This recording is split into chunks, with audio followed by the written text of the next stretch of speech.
ಕಾವೇರಿ, ಮೈ ಕಾವೇರಿ, ನನ್ನನ್ನು ಹುಡ್ಕೊಂಬಂದ್ಯಾ? ನನಗೆ ಗೊತ್ತಿತ್ತು, ನನಗೆ ಚೆನ್ನಾಗಿ ಗೊತ್ತಿತ್ತು ನೀನು ನನ್ನನ್ನು ಹುಡ್ಕೊಂಡು ಬಂದೇ ಬರ್ತೀಯ ಅಂತ. ನೀ ನನಗೆ ಎಷ್ಟೇ ಉಗಿದ್ರು ನಿನಗೆ ನನ್ನ ಮೇಲೆ ಲವ್ ಕಡಿಮೆ ಆಗಿಲ್ಲ ಅಲ್ವಾ? ಅದಕ್ಕೆ ಈ ಅದು ಎಲ್ಲೋದ್ನೋ ಅನ್ನೋ ಟೆನ್ಷನ್ಗೆ ನನ್ನನ್ನು ಹುಡ್ಕೊಂಬಂದಿದ್ಯಾ ಅಲ್ವಾ? So sweet of you. ಥೂ, ನಿನ್ನಂತವನ್ಗೋಸ್ಕರ ನಾನು ಯಾಕೋ ಟೆನ್ಷನ್ ಮಾಡ್ಕೊಳ್ಳಿ? ನೀನ್ ಕಾಣ್ತಿಲ್ಲ ಅಂತ ನಾನು ಯಾಕೋ ತಲೆ ಕೆಡಿಸ್ಕೋಬೇಕು?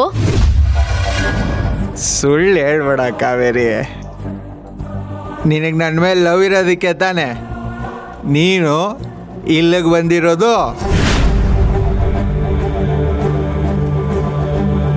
ಏಯ್, ನಾನು ನಿನ್ಗೋಸ್ಕರ ಬಂದಿಲ್ಲ, ನಿಮ್ಮ ಅಜ್ಜಿ ಗೋಲ್ಡ್ ನೋಡಕ್ಕಾಗದೆ ಬಂದಿದ್ದೀನಿ.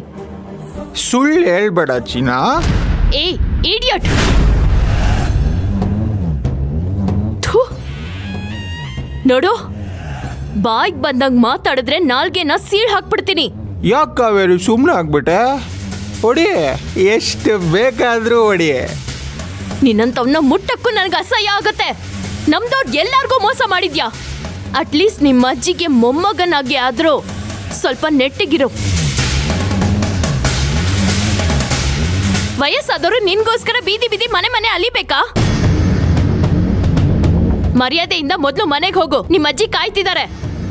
ನನ್ನ ಮೇಲೆ ಪ್ರೀತಿ ಇಲ್ಲ ಅಂದ್ರೆ ನೀನು ಯಾಕೆ ನಮ್ಮ ಅಜ್ಜಿ ಬಗ್ಗೆ ಯೋಚನೆ ಮಾಡ್ತೀಯಾ?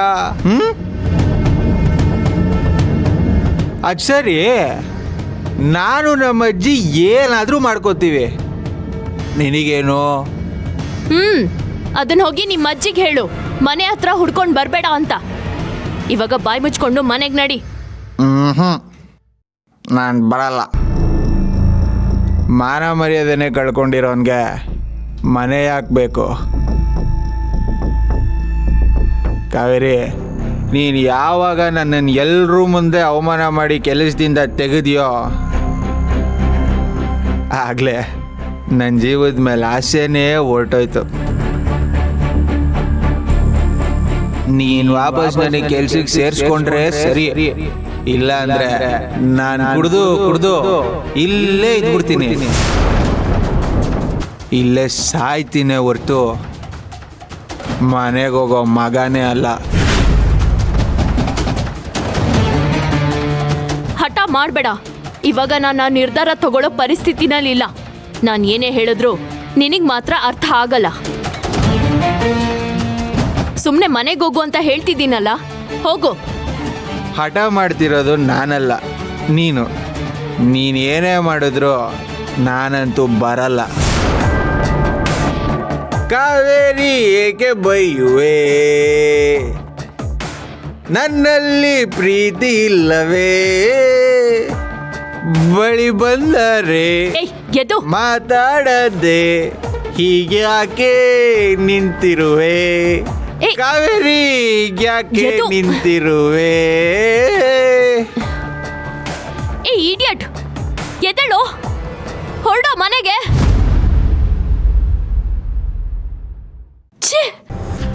ಈ ಅಯೋಗ್ಯನ ಮನೆಗೆ ಕರ್ಕೊಂಡು ಬರ್ತೀನಿ ಅಂತ ಅವ್ರ ಅಜ್ಜಿಗೆ ಹೇಳಿ ನಾನೇ ದೊಡ್ಡ ತಪ್ಪು ಮಾಡಿದೆ. ಬೀದಿಲೆಲ್ಲ ನನ್ನ ಮಾನ ಮರ್ಯಾದೆ ಕಳೀತಾ ಇದ್ದಾನೆ. ಡ್ರೈವರ್!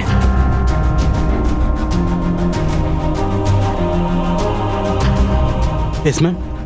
ಇವನ್ನ ಎತ್ಕೊಂಡು ಹೋಗಿ ಕಾರ್ ಒಳಗಡೆ ಹಾಕಿ. Sir sir. ಅಯ್ಯೋ, ಅವನ್ ಎಚ್ಚರ ಇದ್ದಿದ್ರೆ ನಿನ್ನ ಯಾಕಪ್ಪ ಕರೀತಾ ಇದ್ದೆ? ಎತ್ಕೊಂಡೋಗಿ ಹಾಕು.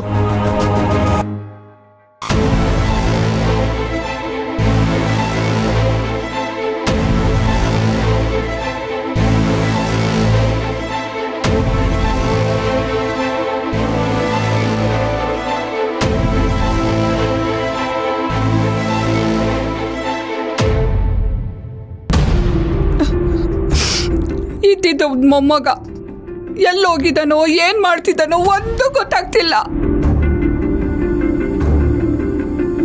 ಅಜ್ಜಿ ಬಾರೋ. ಅಜ್ಜಿ, ಯದು ಬಗ್ಗೆ ಏನಾದರೂ ಗೊತ್ತಾಯ್ತಾ? ಇಲ್ಲ ಕಣಪ್ಪ, ಎಲ್ಲಿದ್ದಾನೋ ಏನ್ ಮಾಡ್ತಿದ್ದಾನೋ ಒಂದು ಗೊತ್ತಿಲ್ಲ. ನಿನ್ಗೇನಾದ್ರೂ ಗೊತ್ತಾಯ್ತಾ ಆದಿ? ನಾನು ಬೆಳಗ್ಗೆಯಿಂದ ನನಗೆ ಗೊತ್ತಿರೋ ಜಾಗ ಎಲ್ಲ ಹುಡುಕ್ತೆ ಅಜ್ಜಿ, ಎಲ್ಲೂ ಸಿಗ್ತಾ ಇಲ್ಲ. ನನಗೂ ಬೆಳಗ್ಗೆಯಿಂದ ಹುಡುಕಿ ಹುಡುಕಿ ಸಾಕಾಯ್ತಪ್ಪ. ಅದಕ್ಕೆ ಕಾವೇರಿ ಮನೆಗೆ ಹೋಗಿ ಮಾತಾಡ್ಸ್ಕೊಂಡು ಬಂದೆ. ಅಜ್ಜಿ ಕಾವೇರಿ ಹತ್ರ ಮಾತಾಡಕ್ಕೆ ಹೋಗಿದ್ದಾರೆ ಅಂದರೆ ಯದು ಅಜ್ಜಿಗೆ ಎಲ್ಲ ವಿಷಯ ಹೇಳ್ಬಿಟ್ಟಿದ್ದಾನೆ ಅನ್ಸತ್ತೆ. ಕಾವೇರಿ ಹತ್ರ ಹೋಗಿದ್ರಾ? ಹೋಗೇನು ಮಾತಾಡಿದ್ರಿ? ಕಾವೇರಿ ಸಿಕ್ಕಿದ್ಲಾ? ಸಿಕ್ಕಿದ್ಲಪ್ಪ, ಅವಳಿಗೂ ಸರಿಯಾಗಿ ಬೈದ್ ಬಂದಿದ್ದೀನಿ. ಬೈದ್ರಾ? ಮತ್ತೆ ಬೈದ ಇರ್ತೀನ? ಅವನೇನೋ ತಪ್ಪು ಮಾಡಿಬಿಟ್ಟ, ಅದಕ್ಕೆ ಇಂಥ ಶಿಕ್ಷೆ ಕೊಡೋದ? ಓಹೋ, ಅಜ್ಜಿಗೆ ಎಲ್ಲ ವಿಷಯ ಗೊತ್ತಾಗೋಗಿದೆ. ಏನು ಮಾಡೋದು ಇವಾಗ? ಏನೋ ಮಾಡೋ ಕೆಲಸ ಸರಿ ಇಲ್ದಿದ್ದಾಗ ಮಾಡೋ ಕೆಲಸದಲ್ಲಿ ಒಂದೋ ಎರಡೋ ತಪ್ಪಾಗ ಸಹಜ. ಅಷ್ಟಕ್ಕೆ ಕೆಲಸದಿಂದನೇ ತೆಗ್ದಾಕ್ತಾರ?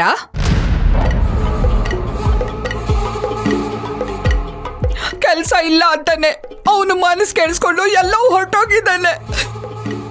ಓಹ್, ಅಜ್ಜಿ ಕೆಲಸದ ವಿಷಯ ಮಾತಾಡ್ತಾ ಇದ್ದಾರೆ, ರೆಸಾರ್ಟ್ ಮ್ಯಾಟ್ರ್ ವಿಷಯ ಅಲ್ಲ. ಏನು ಮಾಡೋದಜ್ಜಿ? ಕಾವೇರಿ ಇವಾಗ ಮೊದಲಿನ ಥರ ಇಲ್ಲ. ಜಿ ಎಮ್ ಆದಮೇಲೆ ಅವಳಿಗೆ ತುಂಬ ಕೊಂಬಂದ್ಬಿಟ್ಟಿದೆ. ಬೆಸ್ಟ್ ಫ್ರೆಂಡ್ ಯದು ಅಂತ ನೋಡಿದೆ, ಕೆಲಸದಿಂದ ತೆಗೆದ್ಬಿಟ್ಲು. ಪಾಪ ಯದು. ಹೌದು ಅಜ್ಜಿ, ಚಿಕ್ಕ ವಯಸ್ಸಲ್ಲಿ ಜೊತೆಲಿ ಓಡಾಡೋಕ್ಕೆ ಎದು ಬೇಕಾಗಿತ್ತು, ಏನಾದರೂ ಸಹಾಯ ಬೇಕಂದ್ರೆ ಎದು ಬೇಕಾಗಿತ್ತು. ಆದರೆ ಇವಾಗ ಎಲ್ರೂ ಮೀರಿಸೋ ಸರ್ವಾಧಿಕಾರ ಬೇಕಾಗಿದೆ. ಅಜ್ಜಿ ಮನೇಲೂ ಹೀಗೆ ಮಾಡ್ತಾಳೆ, ಯಾರ ಮಾತಕ್ಕೂ ಗೌರವ ಕೊಡಲ್ಲ, ಎಲ್ಲ ಅವಳು ಹೇಳ್ದಂಗೆ ನಡಿಬೇಕು, ಎಲ್ಲರೂ ಅವಳು ಮಾತನ್ನ ಕೇಳಬೇಕು ಅಂತ ಅಂದ್ಕೊಂಡಿದ್ದಾಳೆ ಅಜ್ಜಿ. ತುಂಬ ಅಹಂಕಾರ ಬಂದ್ಬಿಟ್ಟಿದೆ ಅವಳಿಗೆ. ಪಾಪ ಯದು ಅವಳಿಂದ ಎಷ್ಟು ಅನುಭವಿಸ್ತಾ ಇದ್ದಾನೆ. ಇವಾಗ ನೋಡಿ, ಮನೆ ಬಿಟ್ಟು ಬೇರೆ ಹೋಗಿದ್ದಾನೆ. ಅಜ್ಜಿ, ನೀವು ಅವಳನ್ನ ಬೀದಿಗೆ ಎಳ್ಕೊಂಡ್ಬಂದು ಚೆನ್ನಾಗಿ ಉಗಿಬೇಕಾಗಿತ್ತು, ಅವಾಗ ಅವಳಿಗೆ ಬುದ್ಧಿ ಬರ್ತಾ ಇತ್ತು.